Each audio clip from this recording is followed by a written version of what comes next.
Every leader has their own style and their own way of leading, and today's guest, my friend Tom Brady, 7-time Super Bowl winner and quarterback of the world champion Tampa Bay Bucs, is well known for his competitive spirit, discipline, and inspiration.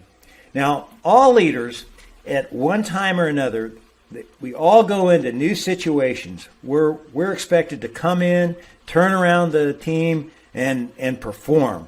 And I want to hone in today on how Tom went into Tampa Bay and then led the team to its decisive Super Bowl victory over the Kansas City Chiefs.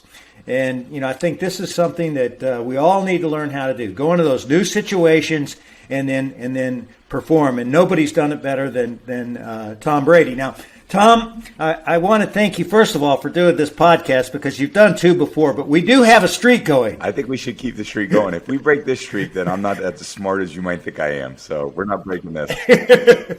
All right, well, let's just keep doing podcasts and winning Super Bowls. Tom, it's not often that you get access into the psychology of one of the greatest athletes of all time.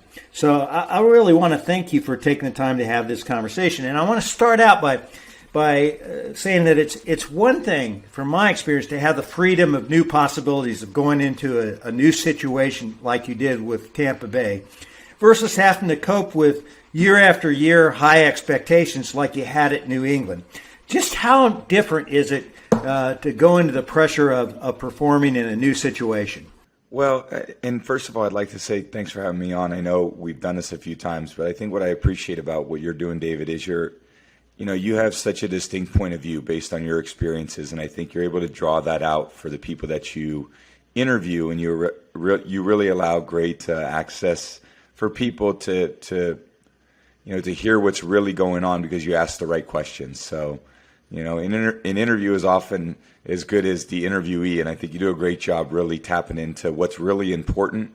And certainly leadership is a big focus that as I've grown into over the years, and I think back to high school, it was something that was probably a little more natural for me than, I would say, running a 40-yard dash. I was a captain of my high school football team. I ended up being the captain of my college team. I was a captain of my pro team over all these years. And I think it's just more of a natural thing for me than some other things that have been much more challenging. And as I think about a new situation last year that I was coming into, I tried to apply a lot of the things I had learned over the years, and certainly a lot of the people that I have been around over the years that I have learned from. And as we've talked about before, one of your beliefs, leadership is about caring for people, and being a lifelong learner, and curiosity, and all those things I feel like have been really important to my overall success. But certainly going into a new situation last year, as it kind of really knocks you in the face, like, oh, this is where we're at. This is what we got to do, in order to get our team, going in the right direction. So much is about, process and, the plays and doing the right thing. But it's also about caring for one another, having aligned interests and, a goal of obviously winning a Super Bowl, which we had. But, ultimately for me, the quarterback, the great opportunity I have on the field is I actually get to do it. It's not like I'm in necessarily a management position. I get the opportunity to actually go out there and do it with my teammates. So I guess applying, these values of leadership, but actually being able to do them in the field with my teammates, is really one of the most rewarding experiences that I've ever had in my life. One of the amazing memories last year, I think, signing with the Bucs in March, going through coronavirus, but actually getting to know my teammates and seeing kind of, I was in my 21st season, so there was a lot of experience in football. Okay, this is where I think I can make the most of our time. This is how I feel like I can, whether that was a physical thing, whether it was a mental thing. This is the play that I like. This is where I think we need to improve physically. This is how you need to improve your route running. And then emotionally, us all being on the same page. So it's a lot of touch and feel too on a daily basis for me, and at the same time trying to maintain my own level of performance. So a lot goes into it, and I think, like I said, it's very rewarding when it all comes together and you win. But more so than the win, I think the joy for the year for me was in the journey. And it was in meeting a new group of people, and I had an amazing 2-decade career at one place, but then going to a new place and applying a lot of the things I had learned, plus learning a lot of new things from a new group of people, learning there are different ways to do things. When I was in one place, we did it one way. That was it. There was just one way to do things. I go to Tampa last year, and it's a different way, and that's okay. And we were able to achieve and perform at a high level in a different way, which really opened my eyes and was very satisfying of, okay, like this is a great way to win as well. Tom, so many people ask themselves the wrong questions when they go into new situations, like, what happens if I fail? What if others, what will others think if I don't win here? Did you have any of those inner dragons pop up in your head? No, I didn't. That's a great question. And I think you have this, that, and Larry Fitzgerald and I talked about this one time, what comes with failure and why that really limits people from succeeding, And again, I think there's a naivete about me that, what do you mean failure? I don't even know what you're talking about. Like, you try, and if it doesn't work, it doesn't work, but it's not failing, And I think if you're thinking about failing, man, what if this doesn't go right? Yeah, it's really hard to be, your true, spontaneous, joyful self. You're trying to, not fail is a lot different than trying to succeed. And you've got to, the best players I've ever seen, when the moment's not too big for them, is they don't care what comes along with failure. They know how to deal with it, or they've dealt with it in the past, or, they understand, okay, this is not that big a deal. Let me just give it all I got. And, that's the way to ultimately go about things, is to not think about what happens if it doesn't go well. I mean, that'll set you back. You don't have much of a chance of success if you do that. Well, what are the good questions you think that a leader needs to ask themselves when they go into a new situation? I think obviously having a lot of self-awareness, first of all, to be able to evaluate, okay, where exactly, what exact situation am I getting myself into, and what can I do to help the situation? Again, football is pretty simple, in the sense that, it's a pretty specific position I was entering. If you're a head coach, you're entering a different type of position. You're going as a quarterback, and I'm looking at how I've played quarterback for 20 years, and I'm looking at how the person here played quarterback prior to me, and I'm going, okay, well, if I was in that situation, this is the decision I would have made. And then it's just a daily process of, okay, this is my job, and this is how I'm going to try to improve this position on the team, through communication, humility, respect, caring, learning. And everybody does that to different degrees. But again, you've got to be able to apply those, real time. And again, some of it's physical, some of it's mental, some of it's emotional. And you have probably a broad overall strategy that you're trying to accomplish. But then there's also little details that you've got to be able to figure out on a daily basis. And it takes a long time. It doesn't happen overnight, because if you come in and, the last thing anyone wants to hear is, hey, this is what we did at the Patriots. No one wants to hear that. That's like, you want. I remember when being in package goods, people would say, "Oh, well, I worked at Procter and Gamble." Everybody go, "Oh," they start to gag. Same thing. I mean, nobody wants to hear that. And I was really conscious, like, and I don't want to hear that either. You know what I mean? I want to earn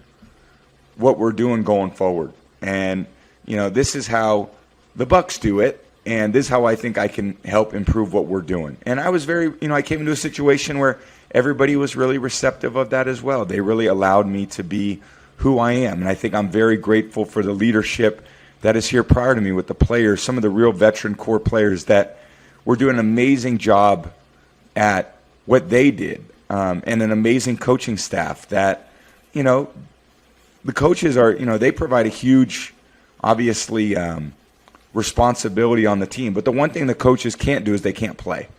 And the players, as much as they want to coach and give strategy and leadership, it's up to the players to go execute. And, I've always loved being in the playing because I get to go do it. But the coaches really allowed me to be the best I could be as well, which I was obviously very grateful for. Tom, you're such a big believer in culture, and we've talked about this before. And I remember you telling me when you were with the Patriots, you said, the difference between us and the other teams, it's 3:00 Tuesday afternoon, it's snowing, it's freezing, and we're out there going through it like it's just, we got to win this drive to win the Super Bowl, and so, when you got to the Bucs, what did you see as in the difference between the cultures versus what you had at the Patriots? I mean, it's really very different in every aspect. And again, it's not. I mean, just think of the climates. First of all, the Northeast is very different than the Southeast. Being down in Tampa, the most difficult part of the season in Tampa is August, and when it's just incredibly hot and humid. The season gets much easier for the players as the season goes because the weather gets better. So you really need to be in good shape early. Up in the Northeast, it's very different. The season gets much harder as the season goes because the climate gets much colder. Everything. I mean, the practice facility, the lifestyle, the aspects of football are very different. When you're a warm weather team, it's much more suited to the passing game than being in a cold weather climate. It's the difference between golf in Palm Springs and golf in Northern Ireland. I mean, it's a different style. There's much more activity for the players off the field down here. There's beaches, there's clubs, there's nightlife, there's casinos. I mean, in the Northeast, there's none of that. You don't have to deal with any of those things. I mean, this is such a destination for people to come on vacation. Up in Foxborough, Massachusetts, that's not really a destination. And then when it comes to the football, I would say Coach Arians does, he's an incredible leader, but he's not a micromanager. He allows the coaches to, okay, you guys coach, I'm going to see what I'm going to see, and I'm going to add my input where I think I need to add it. And, Coach Belichick is, certainly with the defense, very hands-on with the defense. A little less so with the offense, but a lot with the special teams. It's just, and obviously coronavirus, I really even haven't had a normal season yet. One season it was, with COVID last year, it was entirely different. I haven't even had a full stadium yet. So, again, it's just a lot of things getting used to, and it was good for my brain. It was good for my brain to relearn a drive to work, as simple as that sounds, or to learn new restaurants, or to learn new neighborhoods. Was there something, Tom, that you felt as a leader when you got there and you saw the culture, which different for obvious reasons that you talked about? Was there something that you felt like you needed to help the team change? Was there something that you really felt needed to be added to the culture? I felt like, me being myself and doing my job was, gonna based on my experience and what I had gone through, if I can provide some consistency and continuity to the position and a high level of play. I mean, there was so many players that were receptive to what I could bring, because the beneficiary of a good quarterback is good skill position players, good receivers, good tight ends, the line. I mean, I can improve all those positions just by me being me. And, I have a great understanding of the game of football. I played it for a long time. And it doesn't take away from what the guy before me, Jameis, was trying to do here. It's just I've had a lot of experience. I know how to get things done. I know how to play the game. I think through the game. I'm much more of a mental I think that through the game more mentally than physically. I believe that football is 60 or 70% mental. And, yeah, I need to physically be able to be capable to pass the football, but at the same time, my brain is going to allow me to excel, and not my, not physical traits. Every leader, you come in that new situation, and you've got to address the team. And you weren't the coach, but you were Tom Brady. You're the quarterback, and you're going to be the leader of the team just by that. Okay, but tell us about the first time you addressed your team. What did you say to them? Well, it was I did it in probably groups of people rather than an entire team. I think when I got here, there was kind of a group of players maybe 4 guys I got together with, and that 4 turned into 7, that 7 turned into 10, that 10 turned into like 12 or 13. And at that point, I thought I had a really good relationship with those 12 or 13 guys where they really could start to feel my presence and feel my personality. And, I'm not someone that lets the details go. I mean, I think I'm very intent on getting things done the way they needed to get done. I mean, and a lot of things I've learned over the years, again, don't mistake activity for achievement. We always say, don't think that's just because you're breaking a sweat, you're getting anything done. I mean, we're not out there just to run around. And I think working hard at the wrong things, allows you to get better at getting worse. And, if we're going to work at the right things. And I think from the day that I got here, I said, okay, these are the things that I'm going to apply on the field. I know these are the things that are going to come up. This is what we're going to work on. And I started that with just individual workouts with those 3 or 4 players. And I tried to improve that to the 7 guys. And I tried to improve that to the 10 guys. And by the time we got to training camp, I felt like, okay, we're at a decent place. The one thing in pro sports that's most important is continuity. And I'm sure it's a lot like business. The more you're with groups of people, the more you're allowed to really anticipate where the issues lie and how quickly you can solve the problems. It's different in football. Football is a simple game, but it's hard to get 11 people on the same page every single play. And then when you add that to the defense, those 11 guys. And then when you add that to a special teams unit, those 11 guys. So then you add that to the other guys who play more roles on the team. Then you add that to a coaching staff. That's the challenge of football. So, I could do that with the offense. It took a while for us to really come together, but I thought that was a pretty natural part of the progression. It's hard to just come out of the gates and be firing on all cylinders when you've never had the opportunity to be together. So it was our first opportunity. So was there a specific moment, Tom, when you knew that, you started out with 7, you go to 12, you keep adding, but was there a specific moment where you had the team looking to you as the leader, or did that happen automatically just because of your track record, or do you recall a moment where you said, "Hey, I've got the team now"? Everyone's pretty receptive. I mean, I think by the time that training camp started, the guys were pretty receptive to saying, "All right, Tom, we're here to do what you'd love for us to do." I mean, from a player standpoint, that's my guys, the guys that I'm doing battle with out there. They're looking to me saying, "Okay, get it done for us." And I think as the season went along, I got a little more trust of the defense. I got a little more trust of the coaching staff because, again, the coaching staff provides a roadmap. And, we want to follow that roadmap as players. And, again, they're super receptive to me having, input into those things and vice versa. It's not like Tom Brady walks in and Tom Brady says, "Hey, do all these things." And I don't think that's the way to do it. You say, "Hey, how do we do it?" And they teach me. And at the same time, I say, "Okay, well, I like that. I'd love to do this because this is the way that I've done it for 20 years. And I can really anticipate, these things. And I'm really good at running these plays." And they'd say, "Great, let's do those things." And I think it was a great combination of things that we're able to learn from one another that allowed us to, reach the point where we wanted to reach by the end of the year. So Tom, you come in this new situation. You have a lot of new players you got to get to know. How did you go about assessing the talent you had to work with? I did a lot of that before I even got here. I was kind of looking around in free agency saying, where can I go be successful? And what place can allow me to be the player that I'm capable of being?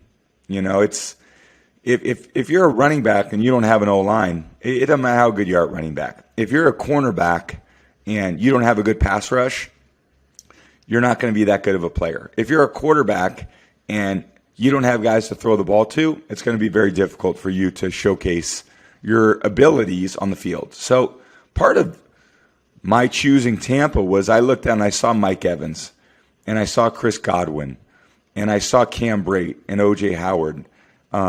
And I was like, they have a lot of talent. If I can play with those guys, I think I can really, be the player I want to be. And then I was able to choose here. Rob Gronkowski came out of retirement. Antonio Brown we signed Antonio Brown midway through the year. Well, at that point, I had a lot of talented players I was working with. And it's really fun for me because, again, on the other end of those passes that I'm throwing, they need to be completed. And I had a high level of talent that I was working with that was able to catch the passes and make me look good. So it's really fun to go, man, I want to see how great I can be, but I can only be great if the other guys around me are great. And I have a great group of players, not only last year, but I'm really excited to see what we can accomplish this year because now we got a year under our belt together. Yeah, well, the whole world's waiting to see that happen, And Tom, do you have a process that you use for going one-on-one with a new teammate? I think a lot of it's listening. I've said this for in my personal life, but also in my professional life. CCC, clear current communication, and why that's so important. Really being clear, not. Man, I'm going to say something and see if they can figure it out. Or I'm going to, try to dance around a topic. And then current, what's happening in the moment. Not, hey, this thing happened 2 months ago and it's really bothering me. It's no, hey, this is the situation we're currently dealing with. And you got to communicate. And, so many people don't want to communicate. So many people want to, just keep to themselves, silo their conversations, deal with people that only are going to agree with them. And I believe in, CCC. Hey, be really clear about what it is, and let's be really current about what we're talking about, and let's talk. And I think if we work on those things, then, I don't want to have to guess all the time what you're thinking. We can't solve problems if you're thinking one thing or I'm thinking another. Or I really find it difficult for people who create expectations without telling the other person. Well, this is what I was expecting them to do, but they never did it. I'm like, well, did you ever tell them? Well, no. Why? I mean, they should know. I'm like, get that out of here. I don't want to hear that. Now I can hold you accountable if I told you, hey, do this, or I'm expecting, this to happen, a particular situation. If you don't do that situation or that, what I've said, we're gonna have a talk. But if I don't ever tell you what I want, then how can I hold you accountable for that? So CCC is really important on a personal level, but it's certainly really important in a professional environment as well. Hey, CCC, that sounds like a title of a great book someday. I love that. That's a great leadership lesson, and it's so simple. It's fantastic.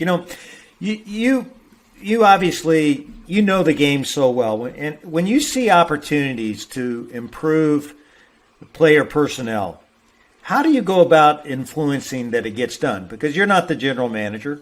How do you say, hey, we really need a Gronk, or we really need a Antonio Brown? Do you just go have CCC with the general manager? And I said, look, I played with Antonio, and I really like him. We have a great connection.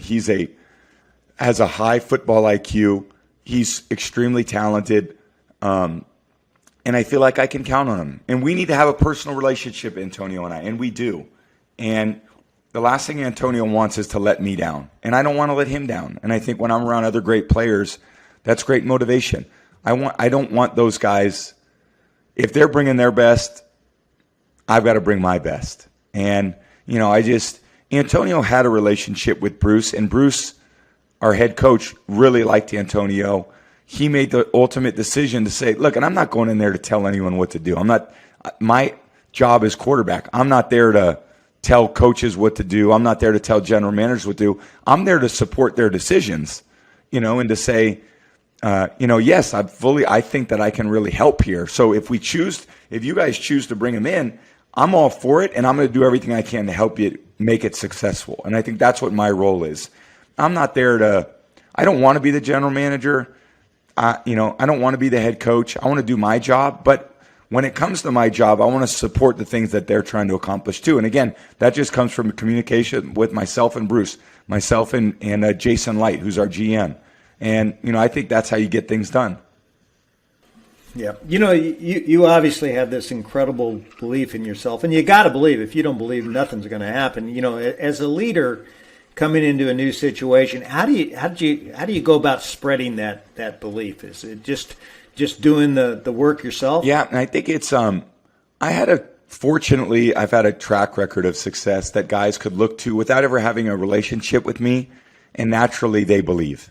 And I think that's a great part of my career. It's something I have to, I achieved success early in my career, so that helped as well when I was a younger player. Guys wanted to, we as athletes want to be successful, and we want to surround ourselves with other successful people. We don't want to play and lose. We want to play and win. And, guys have come to play with me because they have a belief that they can win when they're with me. And again, I want to try to see them and say, okay, well, I can look at a player like Gronk. I know why we need a Gronk. I know what Gronk can do to a team. I know what he can do for us in terms of our offense. I know what his ability in the pass game and the run game is. I know what he can do for the locker room. I know what he can do on the practice field. Gronk's very emotionally stable. Gronk, if you're in a foxhole, you want Rob Gronkowski with you.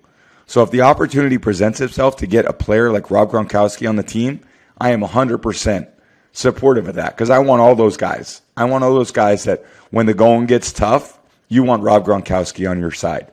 So Mike Evans, I learned that about Mike. Mike was one of the all-time great receivers, but at the same time, Mike hadn't experienced, playoff football, because the team just couldn't figure out how to get on the right track. And watching Mike step up to the challenge of, okay, this is kind of how things have been, which basically a mediocre team, 8-8, maybe a little less than that, to, okay, these are expectations for a championship level team.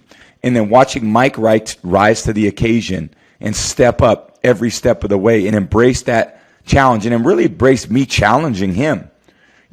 He loved it. And he was like, this is what I want to be. I'm this type of player as well. And again, that's just 1 year. Now I'm looking to see how Mike takes it to the next level. And I can already see it this year, how Mike's taking it to the next level. His whole offseason training is better. His whole training camp is better. He's in the best position to succeed now than he's ever been. So now for me, as watching him as his friend, I'm excited to see him play because I believe he's going to have his best year he's ever had. That's great. And I have to ask you this with Tom. Did you feel more pressure in your first game at Tampa Bay because it was so highly anticipated than you did at your last game at New England in the Super Bowl? That's a good question. Again, I think I was a little bit naive toward the pressure I feel. It felt very much like football. We got our butt kicked pretty bad in New Orleans, my first game for the Bucs. That was very humbling. And you know what? I wasn't, I guess I was discouraged from losing, but I wasn't discouraged from our team. I realized that, we still got a long way to go. As much as I put in the last off season, as much as we put in a training camp, as prepared as I thought I was, we were still a long ways away. And it was good. It was humbling and allowed us to work harder and get closer. And the losses teach you, as I'm sure you know, when things don't go well in business, those teach you a lot more than when things are going well. And if you learn from those errors and mistakes, you can reach a higher level. Like anyone who switches jobs, you had to get used to a new boss. What was the biggest challenge going from a Belichick to Coach Aaron's? I think it's the process of just getting to know, personality and getting to know, what he's looking for and what is important to him. And, you want your head coach to be satisfied with you. I think one thing as a player, it's a unique relationship. You're always trying to somehow gain the approval of the head coach. You want the coach to be happy with how you're performing. So me understanding what his expectations were for me, and Bruce has a very different personality than Bill. Bruce is the first offensive coach I've ever had. In 30 years of playing football, he was the first offensive head coach, which was very different for me. Things were more suited for the offense. In practice, offense was like, hey, this is what we're focusing on today. It is more offensive, strategically thought out, as opposed to Coach Belichick over the years, who's, I would say, more defensive minded. And and even the way it was in college for me. So I'd say we were a little more. I'd say we're more.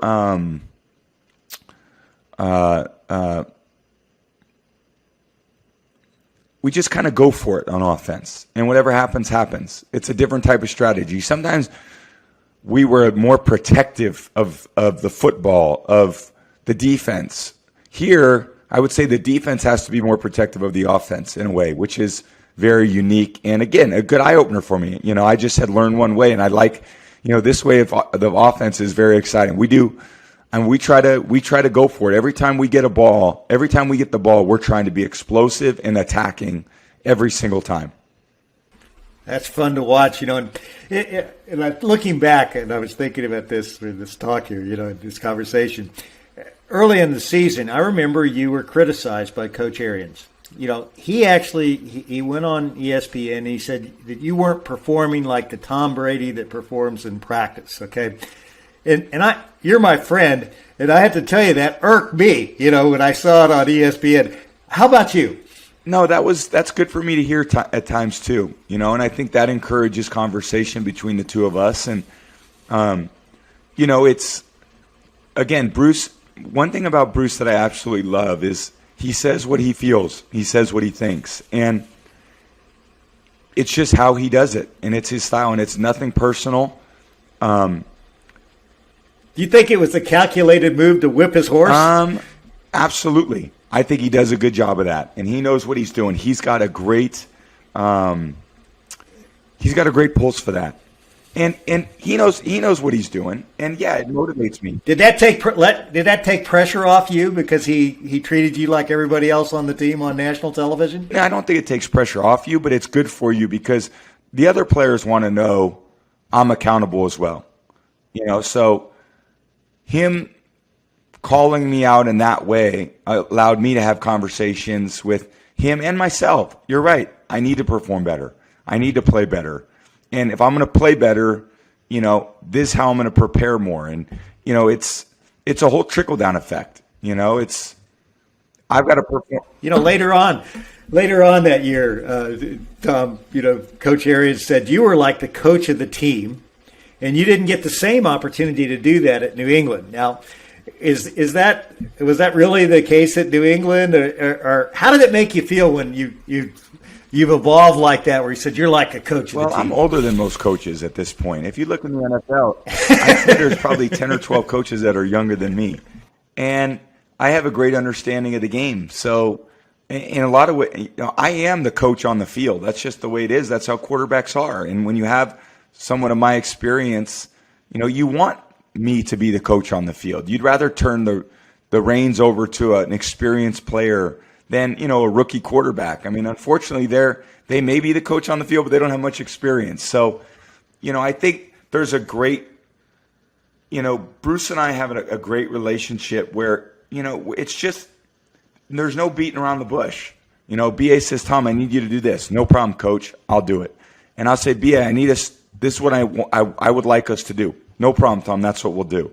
And that was really exciting for me. I'd say in New England, it's it's much more coaching focused. That's just the reality of that organization, and it has been. And it's just over the years. I was part of that whole transgression, and it's really worked well there. There's no.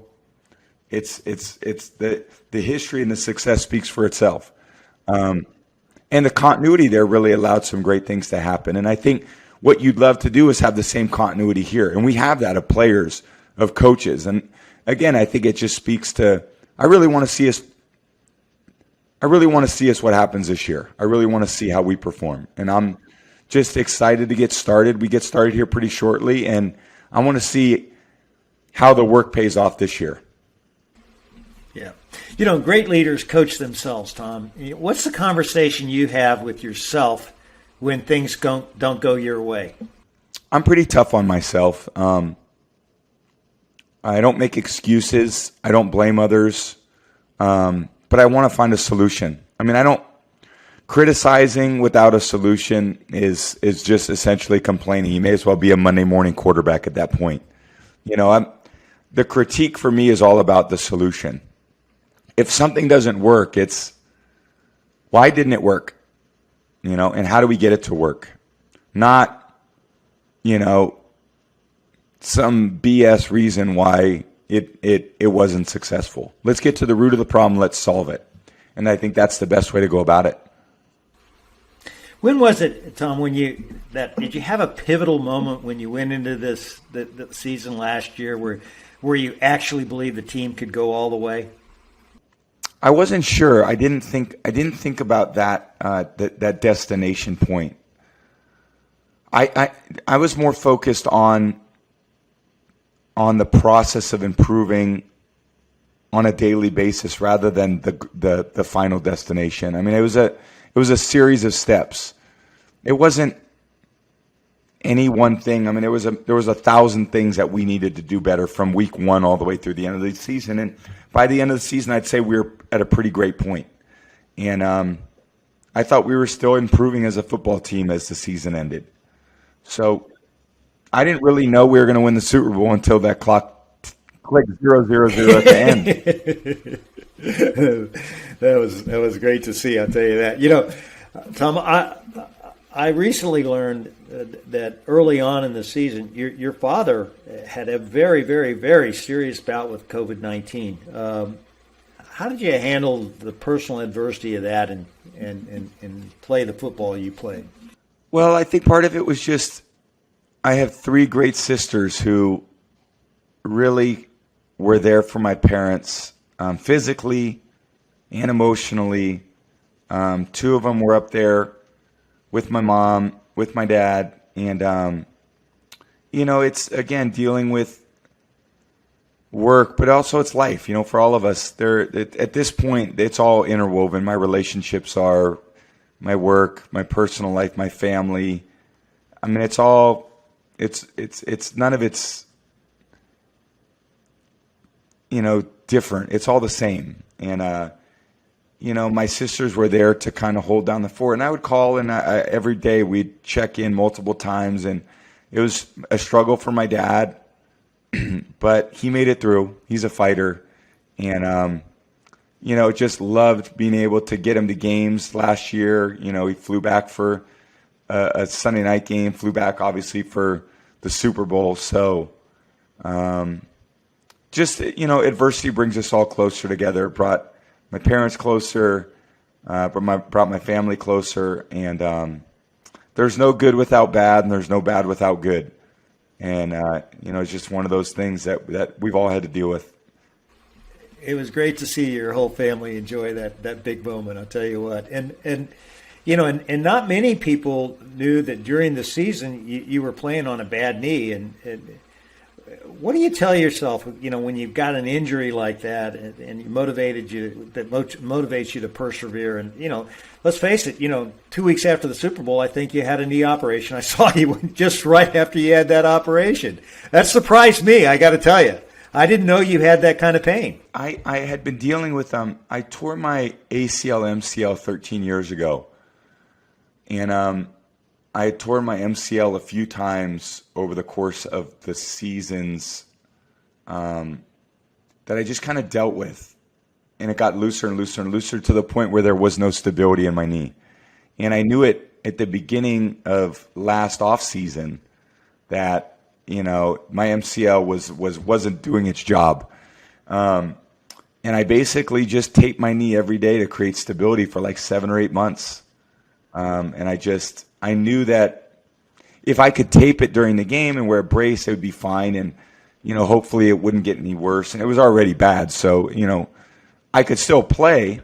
I just couldn't play necessarily the way that I wanted to. And I know that sounds it sounds bad to say because, we end up winning the Super Bowl and that's not what I mean when I say that. I just, I knew that I wasn't physically as the way that I would hope to. I just had to spend a lot of time and energy on it with Alex, who I worked with, and he did an amazing job. He's just literally a miracle worker. It's hard to describe what he's capable of. For someone in my 22nd year, there's no way I could achieve the success I could without having my business partner, best friend, Alex, my body coach there every step of the way, treating my knee. And, we worked through literally a torn MCL to have surgery. And as soon as the season ended, I knew we would joke, okay, last day we're taping this.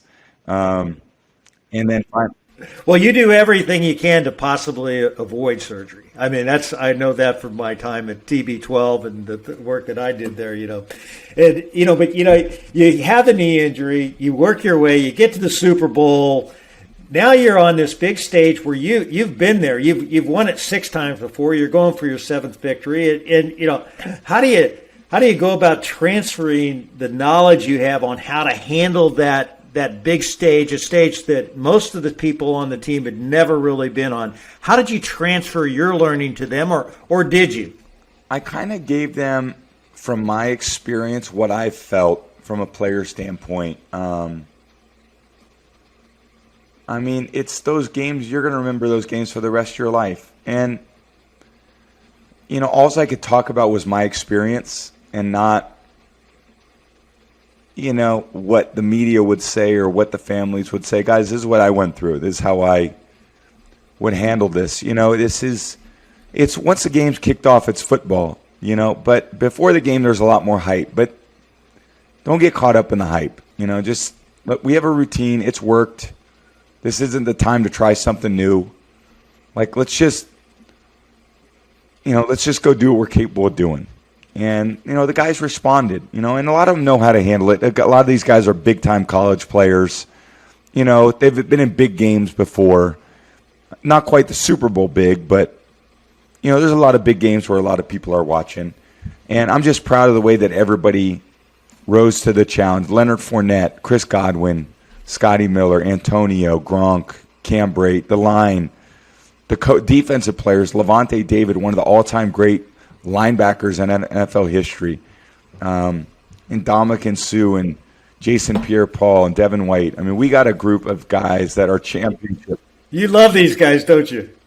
You love it just the way you talk about them. It's like they have to feel that love. And they just know how to get it done, and they're warriors. And I see what they go through every day. I see the commitment it takes for them, and they're just amazing guys, amazing players. And now it's about what we can accomplish this year. There's no more, what's happened is great. Nobody could take it away from us. No one's taking that ring away or that banner, but we got a different goal and mission this year, and it's going to be fun.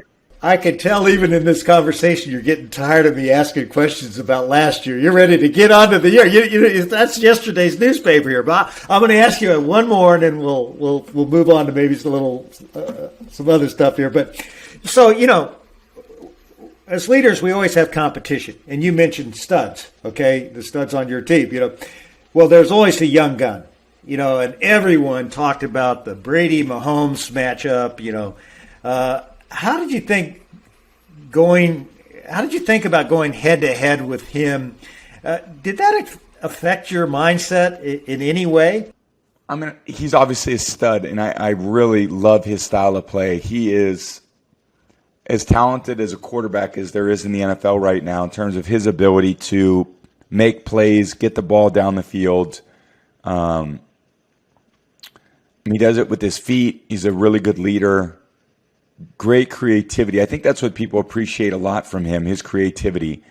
But just so talented. And I had played him before. I played teams, at the Chiefs when I was at the Patriots. You're not going to beat him, scoring 7 points. You got to go in there and you got to have no fear. And when you play great players, that's what it's being. A lot like, look, I played Peyton Manning for a long time. There was nobody who could dominate the game like Peyton Manning. He was phenomenal. And Aaron Rodgers is another one. So I played the best for a long time. And I love going against those guys because it brings out the best in you as well. One more question about last year. So you get this decisive win in the Super Bowl. You prove to the world you can do it in a new venue. you do it without Bill Belichick, and everybody has their own rumors and wondering about how well you get along with him and how much do you enjoy, showing the world that you didn't need him, et cetera, et cetera. How do you really feel about that subject? I mean, let's get rid of all the BS. How do you really feel? I went on a different journey. That's how I looked at it. Nothing I've done takes away from what we accomplished. It was a magical 20 years, and I left it on the best terms. And I think it was just a new journey for me. And the journey I'm on, I don't really care what happens with anyone else. I don't care what happens with any other team. I don't care what happens with any other coach, any other organization. I care what's going on with what I'm trying to accomplish. So, again, it was not about that, the Patriots.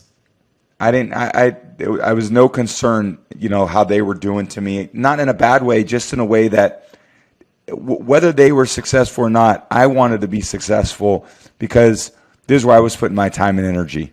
And I was going to be the best I could be for my team. And that's where my energy was focused. There we have it right there, straight from the horse's mouth. That is the answer, okay? So don't ask him that anymore, everybody. I was so grateful for my experience there. I think just one thing that's really important for me to say is I had 20 years of great memories and relationships, and I certainly couldn't be the player I am without all of the people that impacted my life from that organization.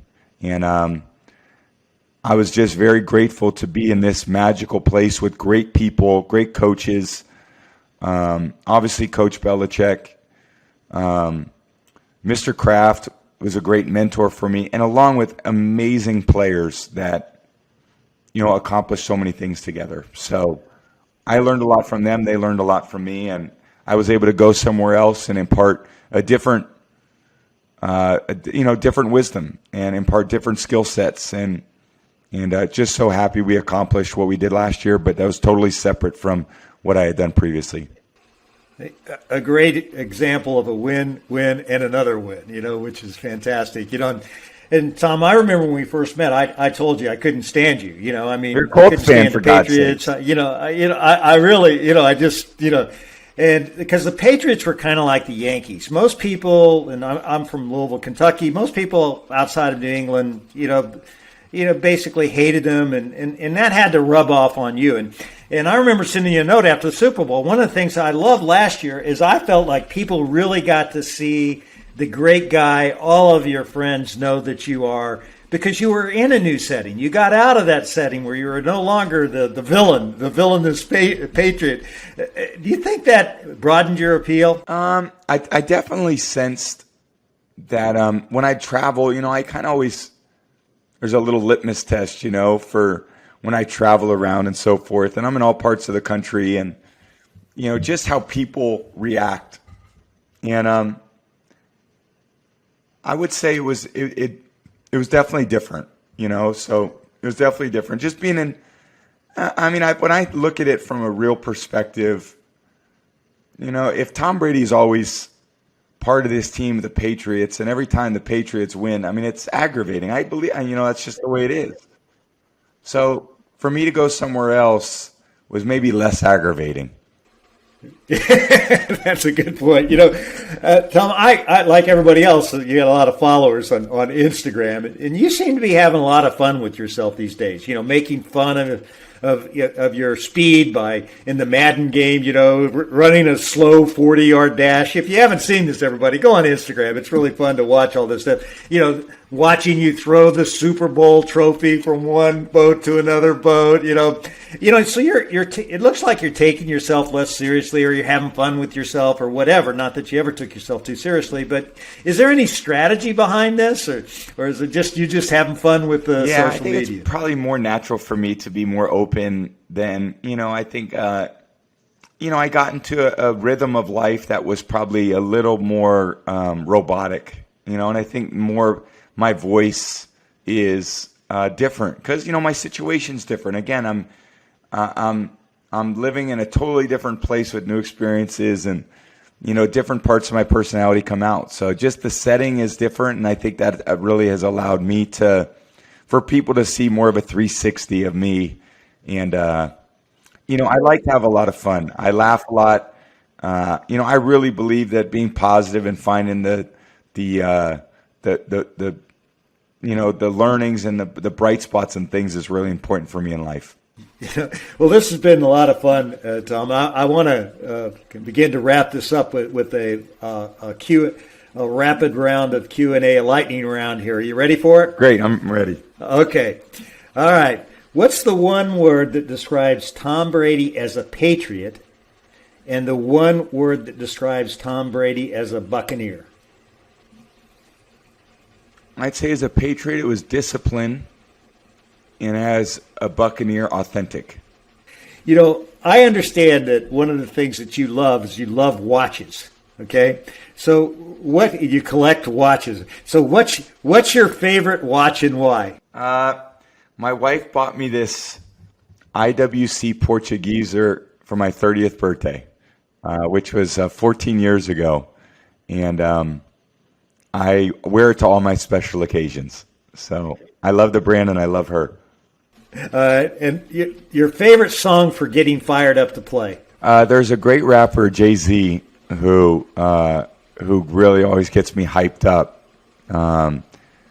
There's a song that's called the Public Service Announcement. So it's a pretty cool. Every time I hear it, I get fired up. So I think I'm going to listen to that right after maybe this conversation. Maybe some of your golf tournaments, you just put your little AirPods in, walk in, and get rocking. Oh, that'll be great. Strutting in there, that'd be great. Your favorite social media platform and why? Probably Instagram, just because I like the visual aspect. Twitter, I like. It's just there's less emotion. Pictures are worth 1,000 words. Yeah. And favorite book or podcast you've learned from in the past couple months? You know which podcast I love the most. So, this one. What book? Good question. I've been in my playbook a lot lately, so probably my football playbook's the one that I've been focused on. Yes, no. Do you think you can play till 50? I definitely think I can play till 50. Wow. So now, Tom, you've got this whole set of challenges that comes with sustaining success at a new team, and you're actually the favorite to win the Super Bowl. You've already talked about you just can't wait to get going. What's your message to your team now, and what's the message you're giving yourself? I think it's going to be a new set of challenges. So I don't know what's going to come up. I don't know what adversities we're going to face. It's going to be a lot that we don't know about. There's going to be, again, 1,000 things that come up.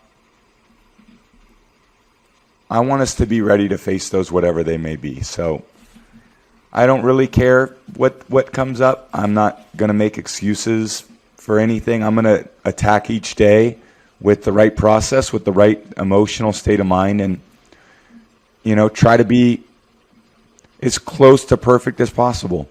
And understanding that probably will never be that way. I know, Tom, you're an avid golfer, so I have to ask you this one. As a business leader, I hopefully I knew my stuff and I could operate pretty freely. But I have a challenge bringing that same freedom to golf. Can you play freely in golf like you do in football? And how do you manage the high expectations you have that you obviously are able to deliver in your business world when you tee it up in golf? Golf is a very, obviously, as we know, humbling sport. It's very imperfect. I think what I'm trying to do with golf is just enjoy being out there more, and less about scores and more about, did I have fun with the experience? So I played more golf this off season than I have in the past, just because it's been more accessible, and I'm trying to use it as a time to decompress as opposed to find my competitive spirit. I feel like I have enough competitive drive. And there's definitely moments where I play in these tournaments that I get pissed off, which it's just that competitiveness takes over. But, for golf in and of itself, I want to go out there and just enjoy it. So can you tell us a little bit about your new weekly radio show you're going to host with Larry Fitzgerald this season, and I'm kind of hoping that you guys bring me on as a guest and ask me some. I love it. That's a good. That's a great idea.